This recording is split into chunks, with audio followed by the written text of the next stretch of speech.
Living in a changing world with the changing people, with the changing times, I'm presenting the unchangeable Christ. And in my world, the supernatural is natural, and nothing is impossible if you believe. I'm Conrad Santa. So today we are talking about pursuing excellency in ministry. And I'll say that again, pursuing excellency in ministry. That's our subject for today.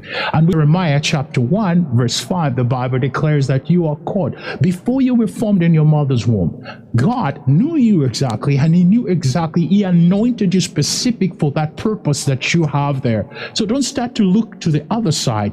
What is it that God has blessed you? Look at what God has blessed you. What is the charisma? What is the gifting that God has put inside you? Then you take that which God has given you. Then apply.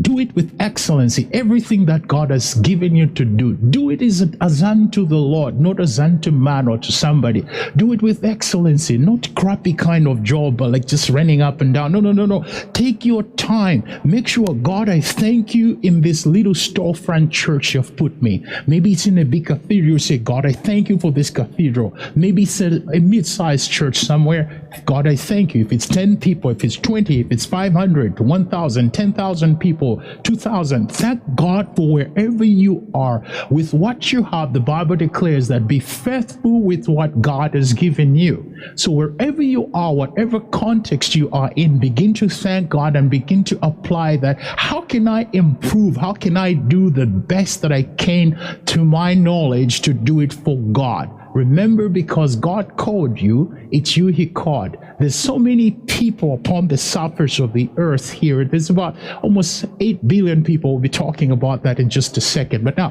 here's another thing. Excellency is not having the notion in your mind that I am better than you. Remember, compete with yourself. Oh, I like that. Just do it by yourself. Don't start trying to put somebody else in your shoes, trying to compare yourself, because we have different callings altogether.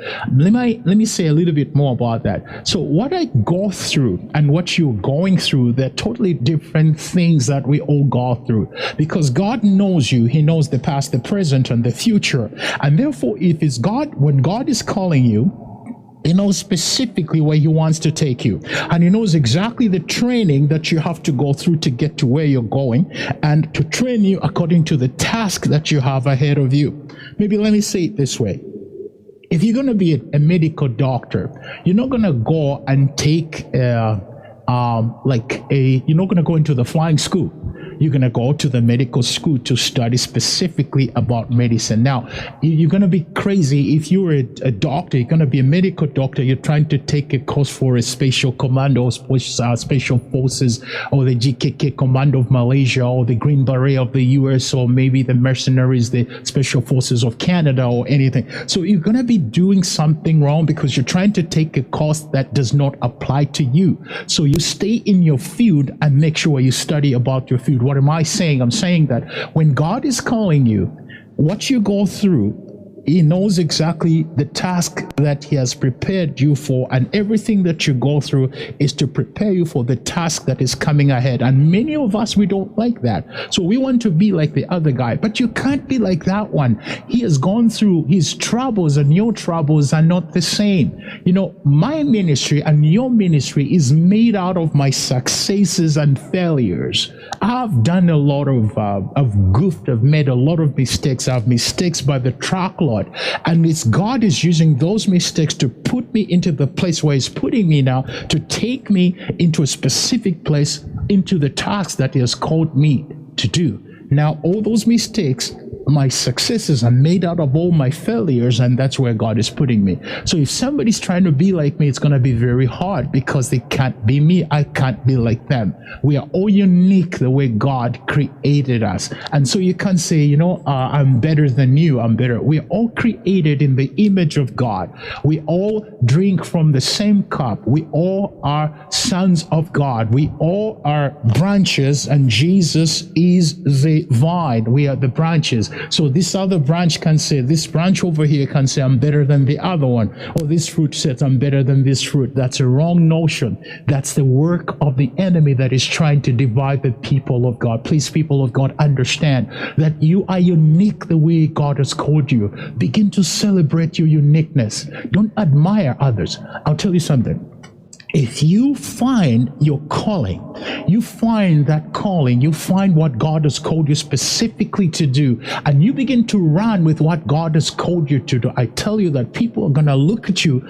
A lot of people, they will try to be like you, but they can't be, because now you're in your calling. The people that you look at across the other things there, it's because they're walking in their calling. That's why they're flourishing in their calling. So find your calling and run with your calling and do it with excellency. Stop this notion of doing that, I am better than you, you're better than me. We are all people of God. We are created in the image of God. Now, I'll give you an example about talking about better than you, better than me here. Many years ago, we had a crusade in Kabwe. I used to live in Kabwe, Zambia. There, very good place in Lukanga. I was there, and I was pastoring a church called Shiloh Temple. So I was there, and then we had a crusade. In that crusade, we organized a crusade. We had 3 speakers in the crusade. We heard the first one was Evangelist Billy Lubanza. Right now, I think he's in Liberia or somewhere there. And then we had David Newberry from the U.S. And then we had me there. So we had 3 speakers. So the first day, it was in an open ground at Ngungu school there. So in the back of the school, there was a big open field where we had the crusade there. So the first day, Billy Lubanza came and he stood up and he preached the gospel. There was a lot of people that came there. And that day, people got healed. He cast out devils. I prayed for the sick, which was great. It was great. So the second day, it was now David Newberry from the U.S. He was the one who was going to be speaking that day. So he spoke, he prayed for people, he made altar call salvations, and people were healed. That was so great too. Now, the third night, it was my night, and I was thinking, okay, you know what? I'm going to out-preach these guys. They're going to know that I'm the best preacher. I'll make sure I'll show them that I can, we go around and I can really speak the word and prophesy and pray for the people, and the anointing is going to flow. And so my day came that day, and then how sometimes they call you up as a preacher sometimes. So they called me up to say, well, ladies and gentlemen, this time we're going to call upon Pastor Conrad Santa. Welcome, the man of God. As I stood out there, ran to the mic, and I took the microphone. I went, hallelujah. I started to preach there. I was so excited about it, but remember, my intention was that I was going to show them how better I am. So I wasn't really standing to try and preach the gospel like God gave it to me. Now I was trying to out-preach the others. So now I got into a competitive spirit that many of us preachers do. Even when we go into conferences, we want to out-preach the others. It's a wrong thing. Just preach the word that God has given you. So now I'm standing there. I started to preach. People of God, I was so discombobulated that day. I was so confused. I don't know exactly what I was doing. First of all, I preached. I talked like Benny Hinn. I talked like T.D. Jakes. I talked like Rod Parsley. I talked like all these big preachers. By the time I finished, people were confused. You didn't know where the sermon was going, whether I was coming back. There was confusion everywhere. And after I finished, and I made an altar call, I said, those who want to receive Jesus Christ as their own personal Savior tonight, please come over here. Nobody came. And nobody came. I started to beat down on the people now. This is a lot of things that a lot of people try to do, and it's not happening.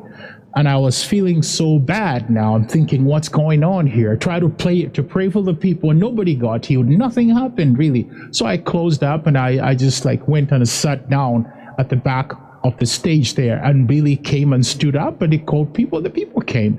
So after that, I decided, okay, now when I went home, I was so discouraged. I was like, you know what? Get me out of here. I'm done with this preaching stuff. I don't want to be preacher anymore. That's it. That's it. I'm done with it completely. I'm not going to be doing this anymore. I was so mad. Have you ever been in that situation? So I went home and I'm sitting there. I'm thinking, yeah, ministry stuff. I think I'm just going to quit this thing. That's not working. So then after a while, I'm sitting still ruminating in my mind there, just kind of thinking about it and reflecting on what happened. And then all of a sudden, the Spirit of God just was like softening my heart. Then I decided I'm just going to pray. So I went to pray. As I was praying, then the Spirit of God came upon me and I just started to feel good. So I asked God, said, Lord, tell me why? Why is it that it happened the way it did? And the Spirit of God says, remember, you said you were going to show them how good you are. So I let you show them how good you are. And it was a disaster. Why am I saying this? I'm saying this to tell you that people of God, when we try to get into the competition with other people, trying to look like we are better than them, then we get into trouble. Bottom line is that stay in the calling that God has called you. Don't be like Saul. Remember what Saul did? Saul was called to be a king, to reign, and he was trying to do the work of the priest. What happened? Look at this. If you read in the Old Covenant, what happened? Samuel, the prophet of God, said to Saul that, Saul, I'm going to be coming. Go wait there for 7 days. After 7 days, I'm going to come. Then when I come, we are going to go and give the sacrifice. When we give sacrifice, then you can go and attack the enemy that is attacking. I think it was the Philistines at that time. So he said that to Saul. And Samuel was not there. So now Saul was waiting the first day, the second day, the third day, fourth, 5, 6. Now 7th day, now it's getting evening there. And now the people are saying, you know what? I think you better do something. The people were getting agitated here. And he's looking across the other side, the man of God. Samuel is nowhere to be seen. And then he's thinking, this Samuel is nowhere to be seen. I think I'm just going to go right ahead and give the sacrifice. Then we can go and fight. Immediately, no sooner than he finished the sacrifice, than the man of God appeared. And he said, so what have you done? He says, oh, man of God, the people were getting so agitated and the people were getting discouraged and disheartened. And then we had to give a sacrifice so they can go and fight. And the man of God, that was a prophet of God, Samuel, looks at Saul and says, you've done a foolish thing. Didn't I tell you to wait? He says, but the people. Now, let me say something right there. Just hold this. Remember, people of God, people are people. People are going to drive you crazy. Whatever you do, people will drive you crazy. Be very careful. If you want to try, just go with what the people are doing or what the people are saying, you're going to be driven so crazy because they'll drive you crazy. Here's the thing. Sometimes with people, whatever you do good, they say, now he thinks he's doing good. You're not doing good, or he's suffering. For example, if I'm wearing this shirt here, they'll say, oh, can you see that shirt? You know where he got it? He got it from the second-hand store. And if you have new shoes, can you see the shoes he has? I think somebody gave it to him. You don't have, can you see he doesn't have anything? Maybe if you're a lady, you comb your hair a certain way and then somebody comes, did you see how that hair looks like? It doesn't even look good. It looks like a nest, it looks like birds were there. Then you cut off your hair. Can you see the hair is not growing? That's why she's cutting it off. So people are people. They're going to drive you crazy. The only thing you can do, people of God, is to obey what God is saying. When you please God, when you follow the instructions that God is giving you in your ministry, of course there's going to be people that will be able to speak in your life, but God can use them too. But you better be very careful, not just be drawn by what the masses are saying. Always go with what God is saying. Remember that, okay? Remember that. Keep that in your spirit all the time as you're functioning, as you're going forward to try and pursue excellency in ministry. Now, I just said that the notion of saying I'm better than you, it's a very dangerous notion. Remember, the Bible declares in the book of Romans, chapter 12 and verse 16, the word of God there says that, live in harmony with others. Living in harmony, that means when we say we're living in harmony, it doesn't mean that we might not differ. I remember the Bember saying, I'll try and contextualize it in an English way. It says, where there's trees, when there's trees together, when the wind is blowing, they're going to rub each other. What that means, it simply means that even though we are people together, to live in harmony, there's going to be some times when there's going to be conflicts, but we have to learn how to solve the conflicts. Here the Bible declares in the book of Romans chapter 12 verse 16, it says, living in harmony with other, do not haughty. Don't do the haughty or conceit or self-important. I'm bigger, I'm better than you. You kind of go walking around so braggadocious that you're the best.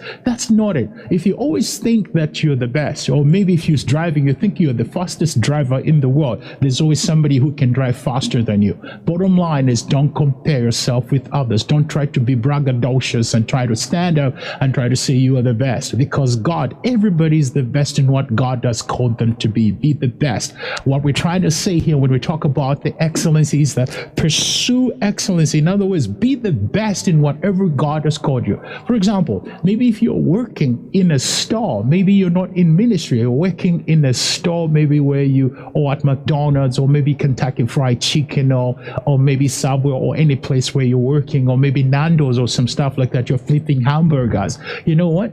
When you're flipping those hamburgers, flip them in style, with an excellent heart, with everything inside you, because you're not doing it for man, you're doing it to God. The Bible declares that, whatsoever you do, do it as unto God, because once you please God, God's going to lift you from there where you are and take you to the next level. Faithful in little, and God will give you so much. So don't go around with this kind of pompous attitude, high-minded, braggadocious kind of attitude. That's gonna die completely. It says, of being self-important. It says, but associate yourself with others. Humble yourself. Humble yourself. Do not overestimate yourself amongst others. We are all people of God, and we are all to serve God. Now, remember, I'm just laying here the foundation here. So now, bottom line is, don't at all. If you are trying to pursue excellence in ministry, the first thing you have to weed out is that no competition with anybody. You're not here to compete with anybody. You are here to serve God and the people and the flock that God has called you. Now, sociologists tell me that, competition is some kind of a rivalry between two or more persons or groups for an object desired in a common, using results to be either a victor or a loser, and involving the destruction later, so to speak. Now, it's like, it's a kind of a rivalry between two people trying to see who's the winner, who's the loser. We are not into that. We are here to serve God and to do the work of God, because God who called you, the mission that God has called you, nobody can do that. It's only you. It's only you. I remember many years ago, when we were seeing, growing up, we would see people like Jimmy Swaggart, we would see people like Reinhard Bonnke, and we see everybody like Billy Graham, those old generals of old, and then we try and be like them, but we can't be like them. There's only one Billy Graham, there's only one Reinhard Bonnke, there's only one Benny Hinn. You might have a ministry that might be a little similar, but we are totally different altogether. Remember that. Please understand the uniqueness, that you are unique. Celebrate your uniqueness. When you celebrate your uniqueness, other people will begin to celebrate you too. Now, remember, there's about 8 billion people upon the surface of the earth. In fact, the population is even increasing. It used to be not long ago, it was about 7 point something billion, but now 8 billion people upon the surface of the earth. Right? 8 billion. Now, those 8 billion, you might find somebody that looks like you. They might talk like you, but they don't behave like you. Out of the 8 billion people, they might look like you, they might sound like you, but they're totally unique. If you take those 8 billion people, you look at their palms and see how their their marks are in there. They're totally unique. Their fingers are totally unique. Their eyes are totally unique. So that means you are unique. People of God, ministers of the gospel, maybe worship leaders, whatever you do in the church, number one thing you got to know that you are unique. Begin to celebrate your uniqueness and say, thank God that I am unique. Your uniqueness, it doesn't mean that, we are unique. Because we are unique, it doesn't mean we are bad, others are better than we are. I keep on coming to that. Now, I was going to use the piano thing, like when you're praying in harmony, when let's say you're making music or you're playing music. If you look at the piano has different keys there. There's A, B, C, D, and different keys. Then there's black keys, there's sharps, and then there's minors. There's all kinds of stuff there. But if a G note says, I'm better than B, B says, no, I'm better than E, E says, no, I'm better than F sharp, but it's that doesn't make sense. But you can't play B by itself. You would sound like a crazy person. People think that the wires are missing in the cupboard or something is wrong. You need to see a psychiatric doctor because you're just playing a C note. You can't make music. But if you mix the different chords, then you can play in harmony. The difference is that makes everything unique and it comes out so good. What am I trying to say? I'm trying to say celebrate your uniqueness. It's your uniqueness that we stand together, and as we work together using our uniqueness, then we can fulfill God's mission upon our life. Of course, that's the Calvary Commission. In other words, that God that has called us to make disciples of all nations and snatch the people out of the kingdom of darkness and bring them into the kingdom of light. Why? Celebrating our uniqueness. Now, with 8 billion people, we're all different in how we do things, all different. And we are called differently. Now, there's going to be some people that are called in a little context. There's some people who are pastors in the village somewhere. So you who are in the city, you won't be laughing at the one in the village. Oh my God, look at that guy. I don't know what he thinks in the village. I can't go there. No, that's not about that. Listen, when you are called to God, the context does not matter where you are called. Where you are called, the context, you can serve in the city, you can serve in an urban area, you can serve in a ghetto, but the thing is, the mission is to bring people to Christ, to bring the lost, to translate them out of the kingdom of darkness and bring them into the light so that they are saved, they're delivered from the powers of darkness. And as you serve God in your little context, no matter where you are, God knows your house number. God knows where you are. Even if you are in the jungles of Brazil, somewhere in South America, amongst the Matloni Indians down there, or maybe you are in Zambia somewhere in a place they call Shangombo, hiding there, I want you to know that God's going to take you from where you are there and help you and supply for your needs. Sometimes we kind of think just being in the city, that's where we can have these things will be following us. When we have money, we'll have this. It's not about that. God's going to bless you even where you are. You're in the bush there. I have a friend of mine is up in the north there. You can't even, the only way to get up where my brother Lance, God bless you and keep on serving God, is way, way, way up in the north. And the only way to get there, you have to fly, or you have to go by water, by boat to get there. It's no road to get there. And I think there's a winter road when the ice is really when it's frozen everywhere, then you can get on maybe a skidoo or something like that. But it's way, way up there. But even though he's out there, God supplies for his needs. What am I trying to say? I'm trying to say that the context where God has called you does not matter. So a lot of us today, we have this notion of thinking about the context. Oh no, that's not a good context. What is God saying to you? God's calling sometimes going to be progression. And if you're faithful in little, God begins to bless you, and then it begins to bring you higher and higher. That's how God functions. So now, with different people that we have in the world today, we have the Caucasoid, we have the Negroids, we have the Capoid, then we have the Hottentots, we have the Mongolians, or the Mongoloids, and then we have the Ostroids, and we have the Aborigine. All these people are different, but yet they are God's people. No matter where you are, where you come from, it doesn't really matter. The fact is that he has saved you, has translated you out of the kingdom of darkness so that you can serve God with everything that you have. With everything that you have in you, you're going to serve God with everything in Jesus' name. Now, so then, what is excellency then? and all that. I said all that stuff to say this. So what is excellency? So excellency, what excellency is the quality of being outstanding or extremely good at what you've been called to do. Excellency is not a set level of quality or perfectionism. It's an ever changing dynamic in both your personal life and your ministry that God has called you to do. So in other words, I'm simply saying whatever God has called you to do it with an excellency. Do the best that you can at everything that God has called you, no matter how it is, no matter what it is. Excellency is a very rare quality. It's a very rare quality, and people really appreciate excellency because it's hard to find. Excellency is the quality of excelling and being true and the best at something. What has God called you? If you are a singer, make sure go flat out for God. If you're a preacher, go flat out for God. An usher, whatever ministry that it is, pursue excellency in that ministry. Either we're going to end up here today. We'll continue on excellency next time. We just laid the foundation today. I'm Conrad, living in a changing world with a changing people, with the changing times.